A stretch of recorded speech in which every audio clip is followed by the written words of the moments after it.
নমস্কার, আমি অন্তর। আশা করি আপনারা সবাই ভালো আছেন। তো ছোট্ট একটি ভিডিও নিয়ে আসলাম।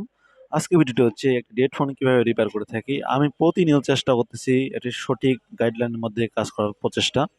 তো একটি সর্বপ্রথম একটি হেডফোন আসলে কয়েকটি চেকিং এর মাধ্যমে আমি বলে দিতে পারবো যে আসলে আপনার ফোনটি কোথায় সমস্যা। হাজারো টেকনিশিয়ান রয়েছে যে সমস্যা ফাইন্ডিং না করার কারণে আপনাদের হেডফোনগুলি আর ডেডি থেকে যায়, সচল করতে পারে না। তো এটি হচ্ছে মূল কারণ।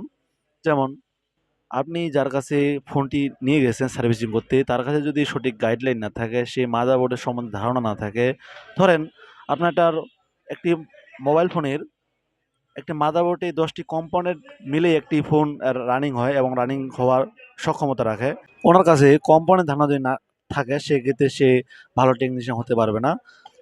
তো আমার জন্য সবাই আশীর্বাদ করবেন। আমি প্রতিনিয়ত চেষ্টা করতেছি ভালো কিছু করার প্রচেষ্টা।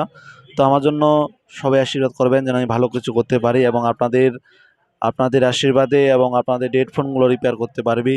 আসলে একটি হেডফোন রিপেয়ার করা খুবই গুরুত্বপূর্ণ। যেমন আপনার একটি ডেট হয়ে গেছে, সেই হেডফোনটি যদি আমি রিপেয়ার করতে পারি, আপনার অনেক টাকা স্যাক্রিফাইস হয়ে যাবে। আপনার একটি হেডফোন যদি আমি রিপেয়ার করতে পারি, আপনার কিছু টাকায় সেটি রানিং হয়ে যাবে। সেক্ষেত্রে যদি আপনার ডেট হয়ে যায়, সেক্ষেত্রে আমার অনেক টাকা নষ্ট হয়ে যাবে। তো ধন্যবাদ